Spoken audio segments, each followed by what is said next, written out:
നമ്മളെല്ലാരും തന്നെ ആയുസ്സിൽ വർധനവുണ്ടാകാൻ വേണ്ടിയിട്ട് അള്ളഹാനോട് ദുആ ചെയ്യുന്ന ആളുകളാണ്.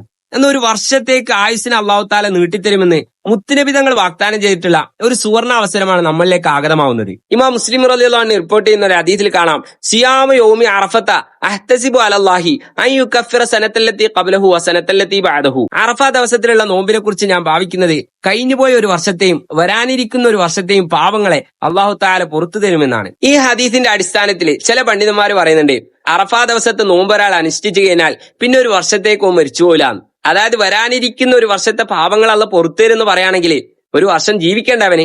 നമ്മളെ അനുഭവത്തിൽ തന്നെ ഒരുപാട് സംഭവങ്ങൾ ഉണ്ടാവും. വർഷങ്ങളോളം അറഫാ ദിവസത്തെ നോമ്പൊക്കെ കൃത്യമായി അനുഷ്ഠിച്ചു വരുന്ന ആളുകൾ പെട്ടെന്ന് ഒരു വർഷം നോമ്പെടുക്കാൻ പറ്റാതെ വരികയും അള്ളാഹുവിന്റെ റഹ്മത്തിലേക്ക് യാത്രയായതൊക്കെ. അറഫാ ദിവസം നോമ്പനുഷ്ഠിക്കൽ പ്രത്യേകം സുന്നത്താണെന്നതുപോലെ തന്നെ അറഫക്ക് മുമ്പുള്ള ദുൽഹിജ്ജയിലെ ബാക്കിയുള്ള ദിവസങ്ങളിലും നോമ്പനുഷ്ഠിക്കൽ പ്രത്യേകം സുന്നത്തുള്ള കാര്യമാണ്. മറ്റൊരു ഹദീസിൽ കാണാം, മാമിൻ അയ്യാമിൻ അൽ അമലു സ്വാലിഹു അഹബ്ബു ഇലല്ലാഹി തആല ഫീഹിന്ന മിൻ ഹാദിഹിൽ അയ്യാം.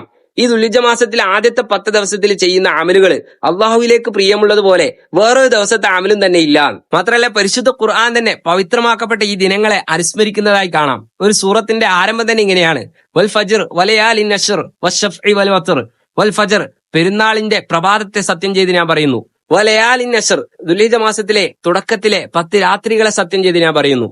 വശഫ്ഇ പെരുന്നാൾ ദിവസത്തെ സത്യം ചെയ്ത് ഞാൻ പറയുന്നു. വൽ വത്ർ അതിനു മുമ്പുള്ള അറഫാ ദിവസത്തെ സത്യം ചെയ്ത് ഞാൻ പറയുന്നു. അപ്പൊ മുത്തുനബി തങ്ങൾ നൽകിയിട്ടുള്ള ഈ ഒരു വാഗ്ദാനം നമ്മളെ കൂട്ടത്തിൽ ഇനിയും ഒരുപാട് കാലം ജീവിച്ചു കാണണമെന്ന് നമ്മൾ ആഗ്രഹിക്കുന്ന ആളുകളിലേക്ക് എത്തിച്ചു കൊടുക്കുക. ഇനിയും ഇതുപോലുള്ള ഉപകാരപ്രദമായ വീഡിയോകൾ മിസ്സാവാതിരിക്കാൻ വേണ്ടിയിട്ട് ഈ ചാനൽ ഫോളോ ചെയ്യുക.